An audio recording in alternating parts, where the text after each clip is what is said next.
सिंध हुकूमत, सिंध के लोगों की, सबसे पहले मैं उसी पे आ जाता हूँ। कानून जर हमारा असासा है और किसी भी तौर से हम इस असासे को कोई नुकसान नहीं पहुँचाना चाहेंगे। उसके साथ साथ ये मैं ज़रूर करूँगा कि जो चीज़ें, फॉर एग्ज़ाम्पल मैं आपको एक मिसाल देता हूँ। इसी तरीके से आज से 10-15 साल पहले लोग थर कोल के बारे में कहते थे, और ये कानूनजर भी वही इलाका है। और अल्लाह ताला का शुक्र है कि इस वक्त थर ने पाकिस्तान को बदला हुआ है। जो कोयला हम वहाँ से निकाल रहे हैं, जो लोग समझते थे कि किसी काम का नहीं है, वो सबसे सस्ती बिजली पैदा कर रहा है और इस मुल्क को रोशन कर रहा है। और इंशाल्लाह ताला इस मुल्क का जो फ्यूचर है, इसका मुस्तकबिल है, वो भी इससे वाबस्ता है। इसी तरीके से कानूनजर की जो कदीमी उसका इम्पोर्टेंस है, उसको नज़र में रखते हुए ये अश्योर करते हैं कि सिंध हुकूमत, पाकिस्तान पीपल्स पार्टी की हुकूमत कभी भी उस पे कोई समझौता नहीं करेगी। लेकिन उसके साथ साथ तरक्की की राह में अगर कोई हायल होता है तो उसको हम ज़रूर समझा के, उसकी इम्पोर्टेंस देख के हम उनको भी कायल करेंगे, जैसे हमने थर कोल के लिए कायल किया था लोगों को। 27वीं नहीं 27वीं तरमीम, देखिए सियासत तो हमेशा होती है, सियासत बुरी चीज़ नहीं होती है। हमने गलत, या पार्लियामेंट ने, इसलिए सबसे पहले पार्लियामेंट का ये मैंडेट है कि वो आइन को तरमीम कर सके, और दुनिया भर में आइन और कानून के तरामीम होती रहती हैं। 27वीं तरमीम में मुझे नहीं पता कि उनको इतराज़ ज़्यादा किस चीज़ पे किस चीज़ पे है। कॉन्स्टिट्यूशनल कोर्ट्स जो हैं उसके लिए तो ये वकला खुद बात करते थे, और जब पहली कॉन्स्टिट्यूशनल कोर्ट बनी है उसके जजेस भी आ गए हैं। और जो आम साइल को तकालीफ थी, जैसे सबको पता है कितने हज़ारों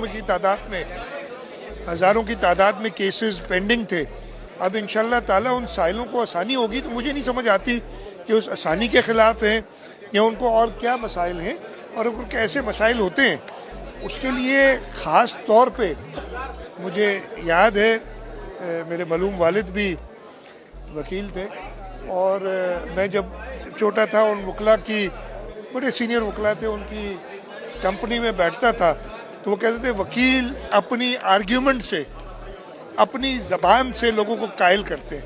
अनफॉर्चुनेटली ये थोड़ा फ़र्क आ गया। अब मैं नहीं से सही है गलत है, इस पे आप लोग बहस कर सकते हैं। क्या सड़कों पे निकलना या एहतजाज इस तरीके से करना ये सही है?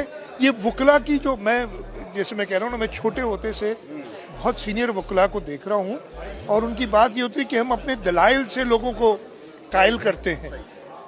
रोड पे आके कायल करने वाली मुझे बात समझ नहीं आई है कि वो क्यों कर रहे हैं। मैं तो उनसे यही दरख्वास्त करूँगा कि आप दलाइल दें अपने। ये जो इस वक्त कॉन्स्टिट्यूशनल कोर्ट्स के जजेस बने हैं, फेडरल कॉन्स्टिट्यूशनल कोर्ट के, ये कोई नए जज तो नहीं है, ये सारे सुप्रीम कोर्ट के सीनियर जज हैं, हाई कोर्ट्स के सीनियर जजेस हैं, जिनको एक नहीं, दो नहीं, डेकेड से, यानी वो ये कहा, उससे पहले वो खुद वकील रहे हैं। तो मुझे उनके सामने उनको दलाइल देने में उन्हें क्या एतराज़ है? अगर कोई किसी शिक पे, उनको एक मैं ख़त्म कर लूँ, किसी शिक पे बात हो, रोड पे आके एहतजाज करना, लोगों को तकलीफ़ देना। अच्छा, मैं आपको एक बात क्लियरली बता दूं, हुकूमत के पास वो सारे तरीक़ेकार मौजूद है कि अगर कोई लोगों को तकलीफ़ दे, लेकिन हम थोड़ी सी लीनियंट पोस्चर ले रहे हैं। मैंने कहा ना कि मेरे वालिद खुद वकील थे, तो वकीलों की बड़ी इज़्ज़त है, लेकिन उनसे यही दरख्वास्त है कि वो लोगों को तकलीफ़ में ना डालें। हाँ, उनको हमसे बात करनी है, हुकूमत से बात करनी है, पार्लियामेंट से बात करनी है, या जो उनका सही काम है कि अगर किसी कानून पे इतराज़ है, कोर्ट में जाएं और करें। उनको बुला लें। देखिए, मैं तो हमेशा तैयार हूँ, जिसको आने सीएमओ जरूर आ सकता है, लेकिन इस तरीके से नहीं जिस तरीके से आना चाहिए। वो कौन सी तरमीम ला रहे हैं? क्या एमक्यू के दबाव में आकर अच्छा, सबसे पहले तो अभी तक वो तरमीम मेरे सामने नहीं है। हमने कुछ डिस्कशंस की हैं, किसी के दबाव में नहीं। हम कानून को बेहतर करने के लिए, कानून में देखें, कानून में तरामीम होती रहती हैं, और हम मुत्तहिदा कौमी मूवमेंट को साथ लेके चलेंगे। जो भी तरामीम होंगी वही पार्टियाँ, हम उन्हें भी कन्विंस, और हमारा तरीक़ेकार सिंध असम्बली में ये रहा। इवन वफाक में आपने देखा था, चेयरमैन बिलावल भुट्टो जरदारी साहब, जब 26वीं तरमीम थी, और इवन 27वीं तरमीम पे उन्होंने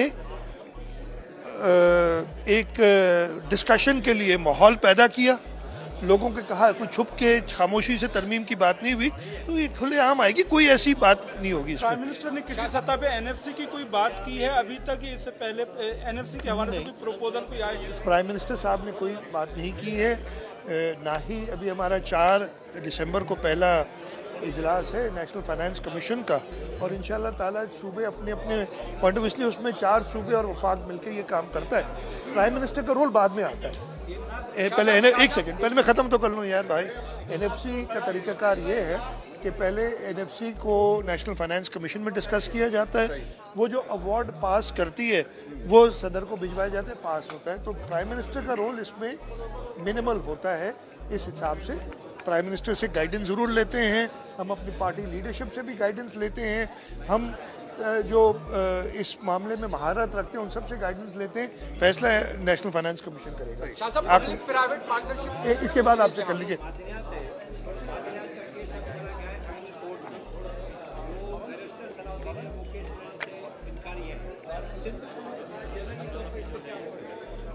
देखिए, मैं नहीं कमेंट ज़्यादा करना चाहूँगा, सिर्फ ये कहूँगा पहले केस लेने के लिए तैयार थे, तो क्या उस केस लिया हुआ था उन्होंने सिंध हुकूमत का, और वो सुप्रीम कोर्ट में काम कर रहे थे, उन्हें आईनी कोर्ट पसंद नहीं आ रही, तो उसमें केस में तो कोई खराबी नहीं थी ना, कोर्ट में उनको इतराज़ है। मेरा ख्याल है, मैं तो यही समझाऊँ ना, पहले तो वो हमारा केस लड़ रहे थे और वो सुप्रीम कोर्ट में अपीयर होना चाह रहे थे, और अब वो कहते हैं कि मैं केस की पैरवी नहीं करूंगा इसलिए कि वो आईनी कोर्ट में चला गया।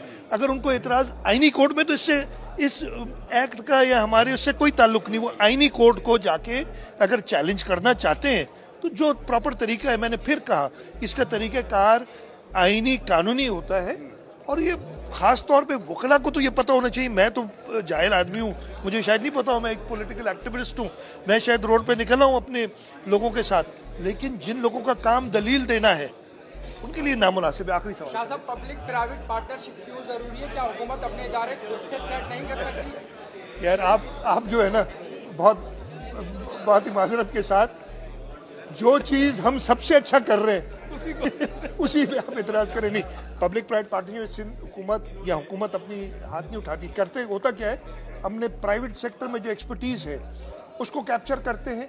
नहीं तो हम इन सबको भर्ती कर लें गवर्नमेंट के अंदर और फिर तनख्वाहें बढ़ा दें, आप ये चाहते हैं। हम प्राइवेट सेक्टर की एक्सपर्टीज़ को कैप्चर करते हैं, प्राइवेट सेक्टर की और हुकूमत के रिसोर्सेज को साथ मिलाते हैं। ये पब्लिक प्राइवेट पार्टनरशिप कॉन्सेप्ट है। सेकेंडली, हम प्राइवेट इन्वेस्टमेंट चाहते हैं।